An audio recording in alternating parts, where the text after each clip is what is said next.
Praise the lord. దేవుని శ్రేష్టమైన ఉన్నతమైన నామమునకు మహిమ కలుగును గాక. ఈరోజు దేవుని వాగ్దానము, నీ దేవుడైన యెహోవా వలన సూచన అడుగుము. యెషయా గ్రంథము 7వ అధ్యాయం 10వ వచనము.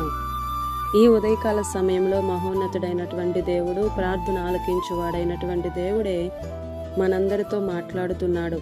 అసాధ్యమైన దానిని అడుగు, నీ దేవుడు ఏదైనా చేయగలడు. అసాధ్యము కంటే అసాధ్యమైన దానిని, దేవుని దీవెన కొట్లపైన దాడి చేయి. అన్నీ ఉన్నాయి ఆయన దగ్గర. ఈరోజే నమ్మకం ఉంచి వెతికి చూడు. మనం ఎడతెగక ప్రార్థన చేస్తూ దేవుని ఎదుట కనిపెడుతూ ఉండాలి. గొప్ప వర్షపు చప్పుడు వినబడేదాకా ఎదురు చూడాలి. గొప్ప గొప్ప విషయాల కోసం దేవుడిని ఎందుకు అడగకూడదు చెప్పండి?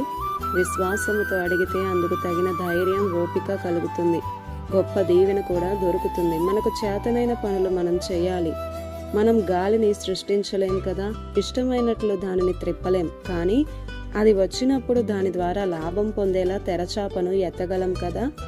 అలానే పరిశుద్ధాత్మను శాసించలేం, కానీ మనల్ని మనం దేవుని సమక్షంలో నిలవబెట్టుకోగలం. ఆయన ఇష్ట ప్రకారంగా పనులు చేస్తే ఆత్మాభిషేకంతో నింపగలిగేది దేవుడే కదా. గడిచిన కాలంలో జరిగిపోయినట్లు అద్భుతాలు జరిగేలా చేసేది నా దేవుడే. ఇప్పుడెందుకు చేయడు? ఏలియా ఎవరికి ప్రార్థన చేశాడు? ఆ దేవుడు ఇప్పుడు లేడా? ఉన్నాడు. కానీ ఏలియా వంటి వాడు తనని పిలవాలి అని ఆయన ఎదురు చూస్తున్నాడు.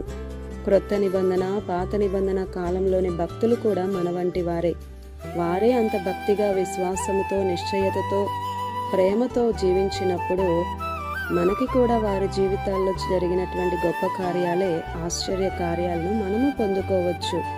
మరి మన నోట్లో దృఢమైన ప్రార్థన వాక్యము కదలాడుతున్నాయా? ఆలోచించుకోండి. మరి దేవుని కృప మనకు తోడై ఉండును గాక.